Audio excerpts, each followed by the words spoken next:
Voici la vallée de la Baume, la rivière la Baume, avec en face une magnifique falaise de Lunel qui offre un point de vue splendide sur cette vallée.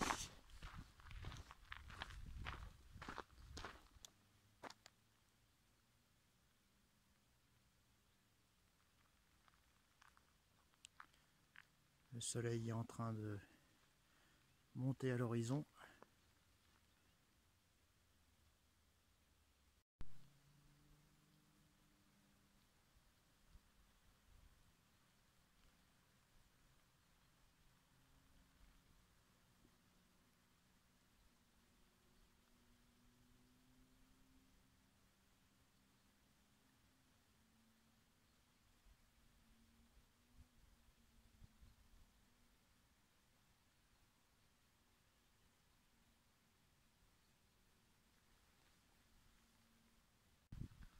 Bonjour à tous, aujourd'hui je vous invite à partager avec moi quelques instants dans une nature absolument magnifique.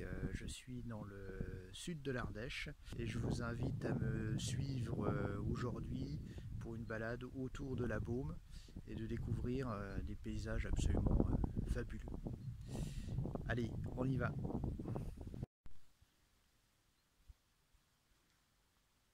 L'endroit où je me trouve actuellement s'appelle le plateau des Gras. Alors, à ne pas confondre avec la ville de Gras qui n'est pas dans le secteur où je me trouve actuellement.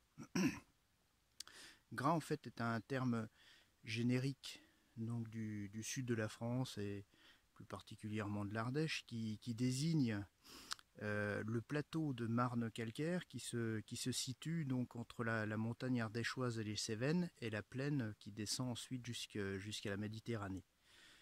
Donc c'est ce plateau sur lequel je suis actuellement, qui est formé de ces roches particulières. On voit avec les signes dessus de l'érosion, hein, ces blocs qui parsèment le paysage.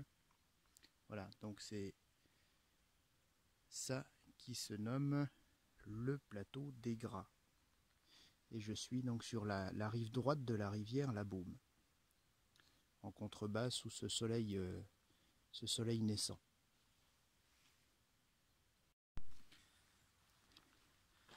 Alors je me rends depuis quelques années en Ardèche et j'ai pu voir, assister dans les forêts au ravage qu'a causé la pyrale du buis dans un buisson qui est quand même très répandu dans le département. Et au bout de quelques années, et peut-être aussi cette année en raison de la canicule, la population de buis par endroits est complètement décimée. Il ne reste plus que des branches mortes. Là on voit un chêne aussi qui n'a certainement pas résisté à la chaleur. Mais alors pour le buis, c'est dans certains secteurs, il n'y en a plus du tout. Tout est sec, mort. Voilà. Les ravages de la pyrale, combinés avec... alors je ne sais pas si c'est un effet du réchauffement, mais enfin, on voit quand même l'évolution de la nature, les impacts des différentes attaques, qu'elles soient des insectes ou de la chaleur excessive sur le milieu naturel.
Alors si vous avez l'occasion de venir vous balader aussi sur ce plateau des Gras, vous allez rencontrer pas mal de murets, de pierres sèches, comme ceci. En fait ici, point de vestiges païens, ni celtiques, ni romains. Ces murets délimitent les parcelles de terrain qui ont été exploitées essentiellement entre principalement le milieu du 18e jusqu'à la fin du 19e. Alors c'est la résultante de deux facteurs. D'une part, le développement des techniques agricoles, et également de l'outillage, et puis aussi le plus important pour cet endroit, c'est l'impulsion qu'a donné la Révolution française, qui a incité fortement à exploiter un maximum de terre. Donc les paysans du secteur, les habitants, sont venus sur le plateau exploiter des terres.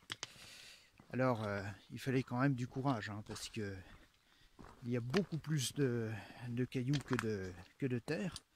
C'est extrêmement difficile d'exploiter ces terrains, comme vous le voyez, hein. Donc pour essayer d'économiser la terre, ils ont ramassé les cailloux, les ont mis en bordure de parcelles, ce qui a créé donc tous ces endroits, tous ces murets que vous pouvez encore voir. Alors il y a certains endroits qui sont mieux conservés que d'autres. Alors effectivement maintenant il n'y a plus d'exploitation agricole sur ces terrains-là, à part quelques pâtures. L'exploitation vraiment pas intensive mais importante de ce plateau a cessé ensuite au début du XXe siècle avec les progrès de la mécanisation, hein, qui imposait d'avoir des parcelles plus importantes avec une disposition qui permettait des engins agricoles de travailler et donc d'avoir un rendement, une rentabilité plus importante.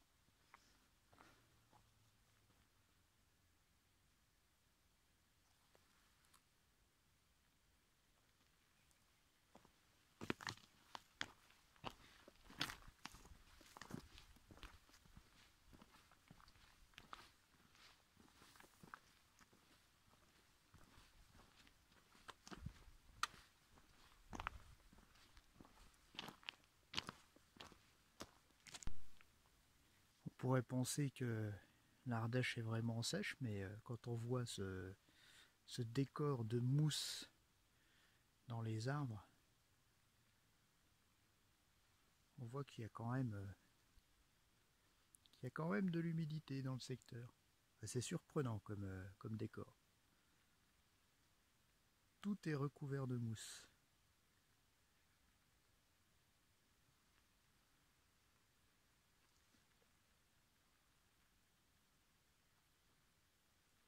Et alors dans les reflets du soleil, il y a des ombres un peu mystérieuses. On se croirait dans le décor d'un film. C'est magnifique.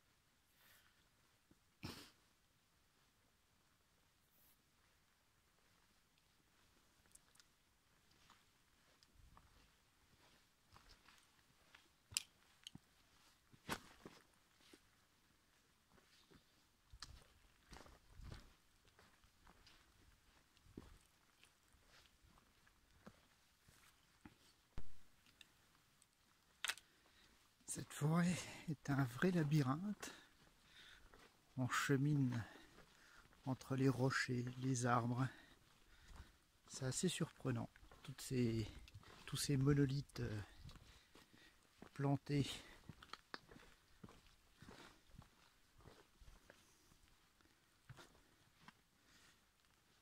On voit aussi tout le travail de l'érosion sur le calcaire, avec toutes ces formes surprenantes.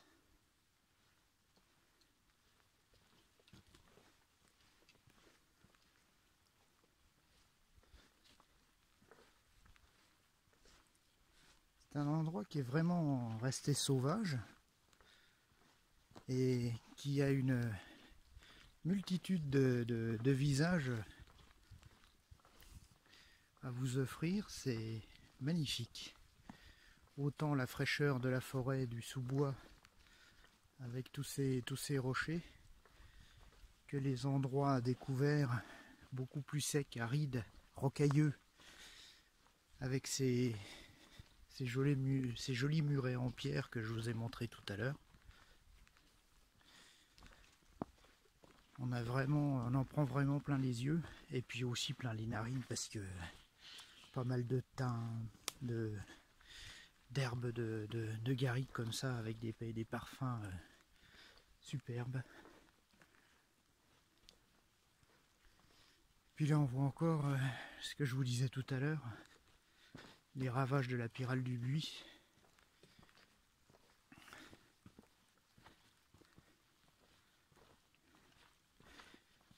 Mais ça n'entame pas la beauté des paysages.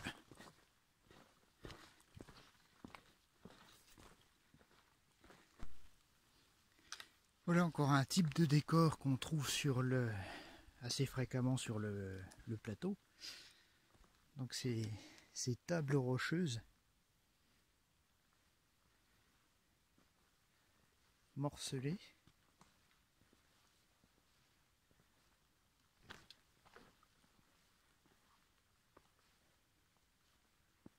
Alors on voit bien le travail de l'érosion. Puis on entend aussi que il y a du vide en dessous quand on tape. Ça sonne le creux. C'est assez fréquent ces tables de pierre, et puis qui donnent sur leur bord des profondeurs assez impressionnantes.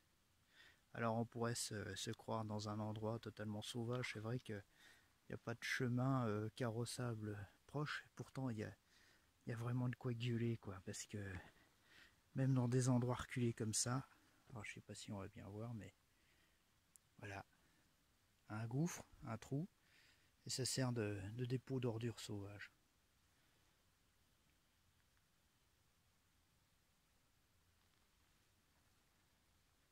C'est pas possible quand même.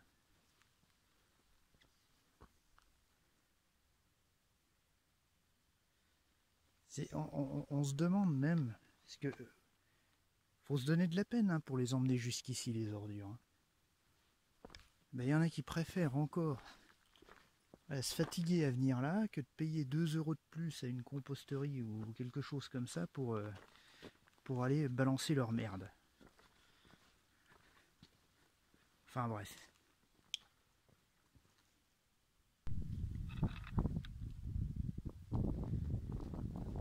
Après la fraîcheur du sous-bois, on passe sur l'aridité du plateau.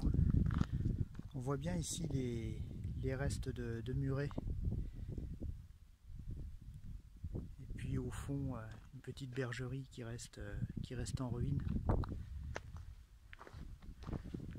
Quand je vous disais tout à l'heure de la multitude de paysages, là on passe d'une forêt ombragée et fraîche, presque humide, à un plateau aride, presque désertique,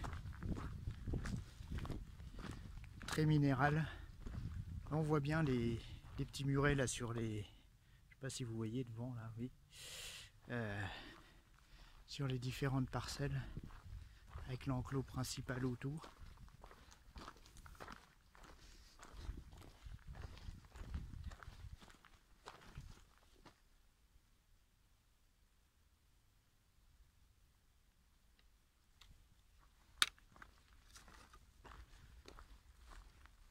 Et puis principalement comme végétation du genévrier, du chêne, et puis des buis pour ce qu'il en reste. Enfin, on en voit quand même quelques exemplaires qui reverdissent. Espérer que ça suffise.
de Rosières. Je quitte le village maintenant après une pause au bord de la rivière bien méritée.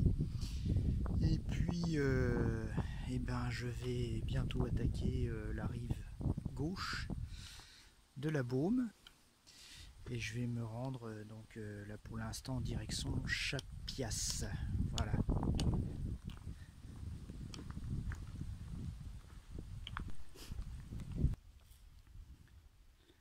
Voilà une petite grimpette vivifiante. Donc on se retrouve sur la rive gauche de la Baume. Alors ici là-bas c'est le village de Joyeuse. On est passé presque dans le village tout à l'heure. Donc on est venu de cette colline, on a descendu, voilà, jusque Joyeuse, Rosières.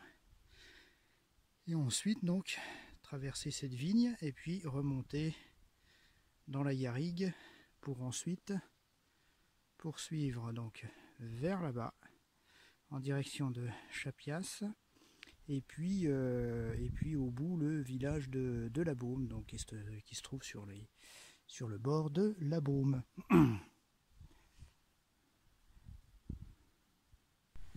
Voilà, je suis à la sortie du village de Chapias. Alors, un petit clin d'œil à deux marcheurs bien connus du sud, j'ai dit Chapias, pas Chiapa. Un petit village à côté de la Baume, qui est connu aussi pour sa tour, qui a été élevée par les curés du village, et qui offre un point de vue magnifique à 360 degrés sur tout le secteur. On va essayer de voir ça parce qu'il y a du monde.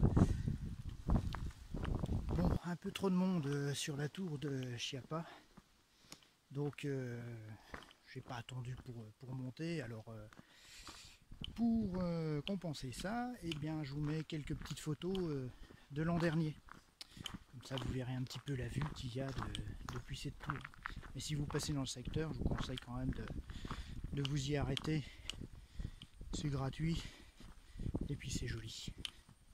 Allez, on continue.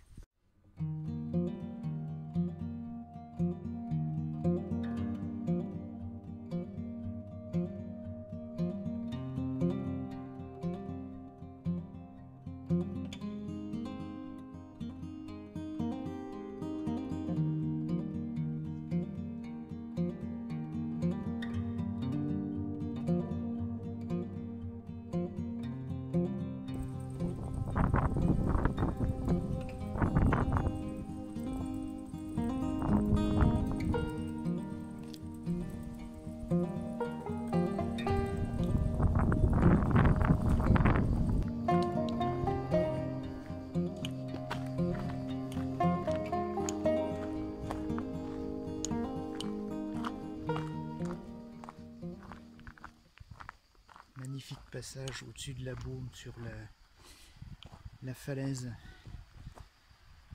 Un chemin pas très long, mais qui vaut vraiment le détour. Absolument passer par là.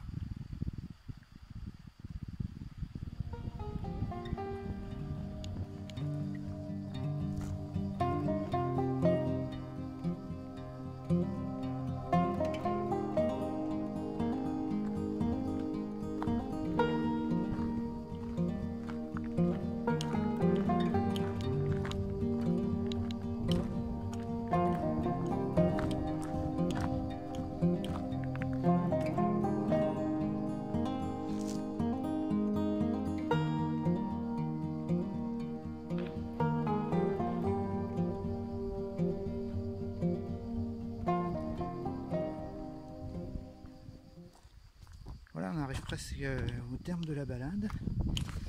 Donc moi je vais profiter de cet endroit pour faire une petite pause. Et puis j'essaye de vous montrer encore un joli point de vue sur le village de la Baume cette fois-ci.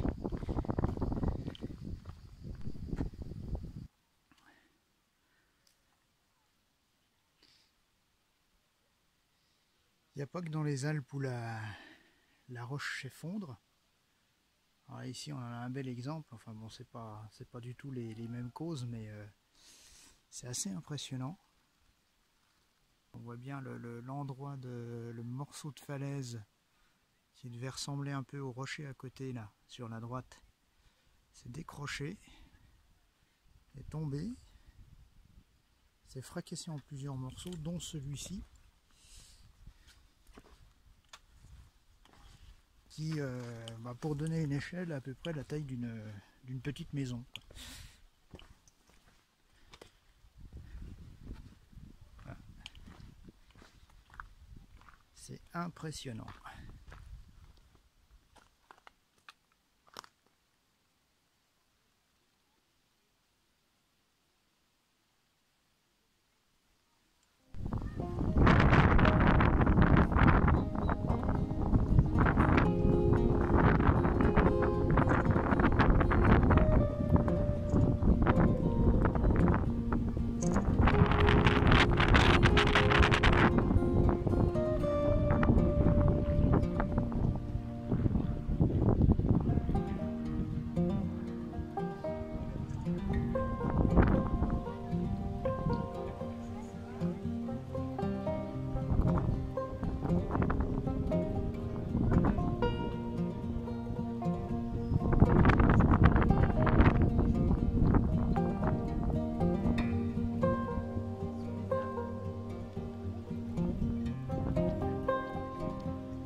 J'espère que ça vous aura plu. Si ça vous intéresse, si vous avez aimé ces paysages, si vous voulez aller randonner dans ce secteur, je vous invite à aller à vous rendre à l'Office du tourisme de Ruons qui propose des tours guides très bien faits, avec un excellent balisage des chemins.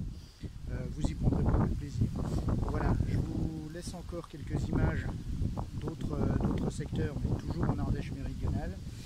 Et puis je vous dis à bientôt et sur d'autres chemins, sous d'autres cieux. Allez, à bientôt, merci d'avoir regardé.